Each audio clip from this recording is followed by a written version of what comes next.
Join me for the latest reviews and news of the Disney Plus streaming series Star Wars The Mandalorian right here at mandominute.com.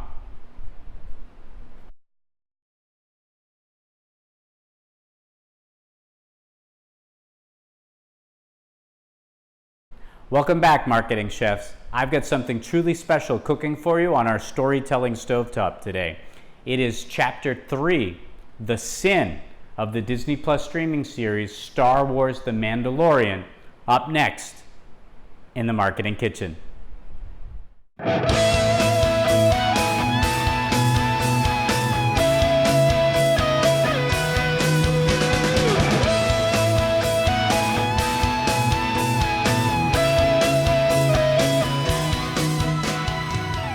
Welcome to the kitchen, the Marketing Kitchen. Hi, I'm Ron Vining, your host of the Mandalorian Kitchen TV. That's right, this is the third installment. It's the third review of Disney Plus streaming series Star Wars The Mandalorian. So I've transformed the Marketing Kitchen into the Mandalorian Kitchen. All right, let's get right into the episode. This was Chapter 3. It was called The Sin. And this might have been the best episode so far, but I don't know, I've been enjoying all of them. What happened in Chapter 3, The Sin, we see the Mandalorian return to the planet where he met the client and picked up this particular bounty. So in this episode, as he's approaching the planet, a sort of a hologram appears, and it is Carl Weathers' character. Sorry, I don't remember the name of the characters. Shows a bit young. I know the Mandalorian, and I know the client, and I know the child. And but anyway, I'm sure I'll get them before the series is over. Though the series is going to be over in a blink. Speaking about being over in a blink, by the way, these episodes are in the 31, 34, 38 minute range. Oh my gosh, they're too short. But I guess it's better to want more than to want less, yeah? But anyway, this show just flies right by, too quickly. So in this particular episode, so Carl Weathers' character there says, Mando, deliver the package directly to the client. So Mandalorian ship lands. He then is taking the Yoda babies following in tow with him. And there was a touching moment, by the way, on the ship and before it landed. And the Yoda baby kept getting out of his bassinet, and he was up on the sort of the dashboard, the control panel of the Mandalorian ship, similar in a way to the Falcons. And so he was reaching for the lever, and he actually took the ball off of the lever that the Mandalorian would pull. And so the Mandalorian had to stop him, and the baby tried to do it a couple more times. So anyway, it was just very cute. And so anyway, they land, and the Mandalorian goes directly to the client. He gets there. Oh, we see a quadrumper from Force Awakens land. So the other piece of junk that was there that got blown up by the First Order, which forced Rey and Finn and BB-8 to get into the Millennium Falcon. Anyhow, so the Mandalorian goes to the client, and the stormtroopers greet him, and they grab the basket, and the child is in. And the Mandalorian already is feeling a bit parental here. The child saved his life in the second chapter. So from that beast, as I mentioned before. So yeah, there's a bond that's forming here. And so the stormtroopers just sort of shrug him off. And so he's with the client. The client brings his little portable safe over. Looks like an ice cream maker. It's the same device that was seen in The Empire Strikes Back and Cloud City. That one of the people running to escape when the Empire had taken over the city had with him. So I thought that was another great Easter egg. And so he opens it up, and all the Beskar steel is there, and that's his bounty. So he turns over the child to the client, and the doctor with the clone Camino patch comes out. So he's so delighted that the baby is well, and the baby goes off with him. The Mandalorian then asks the client, "What are you going to do with the child?" And so, what are you going to do with it? And then Werner Herzog's character gets quite sort of ruffled, but without showing it. But you can hear it in his voice. Basically, saying to the Mandalorian, you know, part of the oath is that when you accept the bounty, like not only did I pay you, and I pay you handsomely, you've turned this bounty over to me. You have no right to even know or to even ask what I'm going to do with it. So the Mandalorian goes on his way. When he goes on his way, he goes back to not the guild.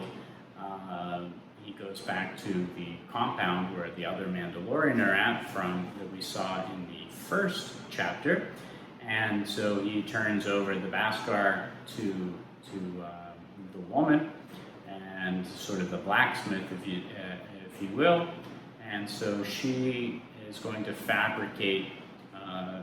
She says this will be enough to fabricate pretty much some new armor, and he really needs some new armor because the Beast and the Jawas really did a number on him in the second chapter. So he agrees to that.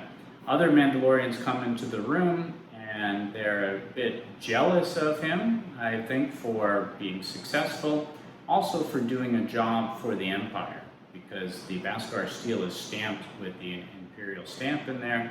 And we learned from the Clone Wars TV series that, during the Mandalore was occupied and dispersed by the Empire, by the Separatists, by the Empire, etc. By the Republic, anyway, whoever was in charge at the time, because the authority sort of changed hands. Anyhow, the Mandalorian gets into a tiff with this much larger Mandalorian whose voice sounds just like Jon Favreau's, who also happened to voice a Mandalorian in the Dave Filoni's The Clone Wars series. So Dave Filoni and Jon Favreau have known each other going way back to that time period. Anyway, so I believe that was Jon Favreau's voice in that episode, and the one I'm reviewing here now in that particular Mandalorian armor. He was sort of a heavy infantry trooper. I've seen leaks of some troopers, some Mandalorian action figures, so I believe that's who this character is supposed to be representing. Anyway, tangent. So when she's fabricating the armor, there was I forgot to mention this when I reviewed the pilot, but when she fabricated the pauldron for him, just out of just the limited amount of Beskar steel, he got a sort of a deposit for taking on the job. Every time when she melted it and she was hitting it with the hammer, he was having flashbacks of when he was a child and when the Separatists, so the Trade Federation army of super battle droids, attacked his village. We will now see this scene again, and in this particular scene, we actually see that his parents stowed him away. It's really cool. We see a super battle droid. We see, I forgot what the name of the sort of a disc ship. It's another robot ship by the Trade Federation that's attacking the planet. And anyway, his parents put him away sort of underground, and then a bomb blast goes off. So we assume that his parents were killed by the Trade Federation or the Separatists, whoever is leading that particular army. And we're not really sure what planet he was on. We want to assume that it was Mandalore, but can't be certain of that just yet. And anyway, she fabricates new armor for him, and now he's looking spiff. He now, rather than looking like a hobo, he now looks more like Jango Fett. And of course in canon, Jango Fett, Boba Fett are not real Mandalorians, they're just wearing the armor. But Jango Fett's armor was nice and shiny in Attack of the Clones, which was episode 2. And so here in episode 3, the Mandalorian transforms from a decrepit and wretched and torn and tattered, battle-scarred armor to this beautiful new shiny silver Mandalorian armor. And so she says this is going to attract attention, and it does. Because in the next scene we see he goes back to the bar where Carl Weathers' character is at. Everyone in the bar is looking at him, and he sits down, and so Carl Weathers is boasting and bragging and talking quite loudly, saying everyone here is jealous of you because you got the child, you got the big reward, and they all wanted it. So he asked him how many of the fobs or the pucks were put out, or the chits, whatever you want to call them, for the bounty. And so he says, everyone, they all had it. But only you were able to bring it back. You're my best. So he says, okay, well, give me another job. And so he says, I really don't have any jobs for you that pay a lot. And then the best one was to retrieve this noble child's son. And it looks like it could be potentially one of it's a Mon Calamari, so similar to Admiral Akbar or General Radis. And so he says he'll take that one. And then he says, by the way, do you know what they're going to do with it? And so, Mando, you can't ask that. It's against the rules. You already have been paid. Forget about it. And so the Mandalorian says, yeah, you're right. And anyway, he goes and he leaves the bar. And Carl Weathers, by the way, made money. He obviously got his cut, and he had 2 of the steel slabs of Beskar, and he tucked them into his shirt. Anyway, the Mandalorian gets in his ship, he goes to take off, and the ball is missing from his lever, so anyway, he puts it back on. The ship starts to take off. He's thinking about the child, obviously, and then he lands his ship, and he goes back to where the client was at, where he dropped off the child. And so some tension is starting to build up here in this particular episode. So what does the Mando do? He scopes out the place, he goes into the back, he sees the bassinet is thrown away in the trash. Sort of looks like a mini trash compactor area, good throwback to A New Hope. And the Mandalorian goes up onto the roof, and he has a listening device through the scope of his rifle, and he hears the client talking to the doctor and saying quickly, we need to extract what we need from it and be done. Something to that effect. So the Mandalorian knows that something is going to happen to the child, but the child's still alive. So the Mandalorian goes to the front door, he knocks. When the sentry sort of comes out, that same eye from Return of the Jedi at Jabba's palace, he breaks that off, and then he goes and he knows that that'll draw the stormtroopers out. He goes around to the back, he puts a thermal detonator against the wall, blows the back wall up, he goes in, he starts taking out stormtroopers, and he makes his way through the base, or the compound, whatever this particular facility is. But there's a lot more stormtroopers there than we only saw 4 in the first episode, the first chapter, but we see a lot more, at least 15, I would say, and the Mandalorian's taking them out, and of course in his nice new armor. He does get hit once by one stormtrooper, but other than that, he pretty much is quite adept at working his way through the compound, taking out stormtrooper after stormtrooper.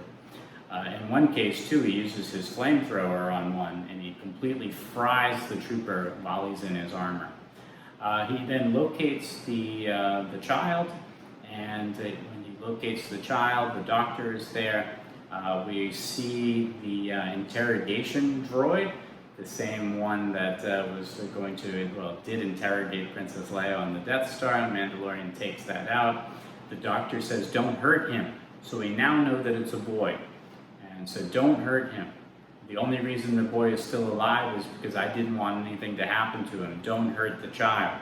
And so the doctor either cares about the child or cares about what's inside the child. And we don't know whether they were able to extract whatever they needed to extract from the child yet or not, but he was going through a scanner at the time that the Mandalorian liberates him.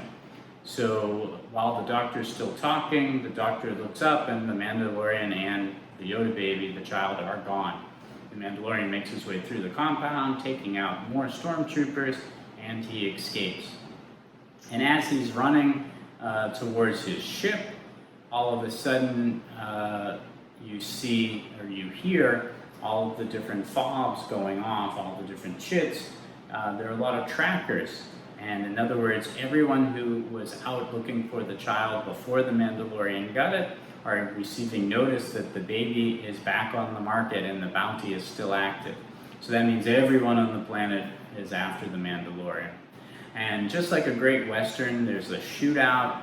Carl Weathers' character is there. All of the other bounty hunters from the bar are there. And the Mandalorian is pretty much cornered. And when it looks like all hope is lost, the Yoda baby is looking the Mandalorian in his mask. What's amazing about this story, and it's about the direction, and it's about the person wearing the mask as well too, just the angle of the shots, but you can really see so many expressions from the Mandalorian, even though it's a faceless mask. And so anyway, I feel in that moment that the Yoda baby knows that the Mandalorian has tried his best. The Mandalorian's basically saying, I tried my best, but we're done. And because the Mandalorian took out a lot of the bounty hunters, but he's trapped. And and he's in a situation where if he even lifts up his head, they're going to be able to shoot it off. So just when we think that the Yoda baby's eyes are just fantastic, there's so much like emotion in them, and whenever he really emotes, and just each little like squeak or squeal from him is just really cute. It's adorable. But you get the sense anyway that the Yoda baby appreciates what the Mandalorian was doing for him, and I'm almost ready for the Yoda baby to use the Force again to take out the bounty hunters. But just when we think that that's about to happen, all of a sudden, an army of Mandalorians fly in on their jetpacks. And it was fantastic. It was out of the Clone Wars. It was reminiscent of when Jango Fett was fighting with Obi-Wan in Episode 2. And we see that the Mandalorians from the compound that they were living in, and the one that he was going to get into the fight with, the one that was Jon Favreau's character, they are all here and they're there to rescue the Mandalorian, and they do. And so the heavy one that's voiced by Jon Favreau says, "Get out, we have you covered." And so the Mandalorian takes the Yoda baby and goes to escape. And when he gets back on his ship, he's then confronted by Carl Weathers' character, and they get into a little bit of a shootout.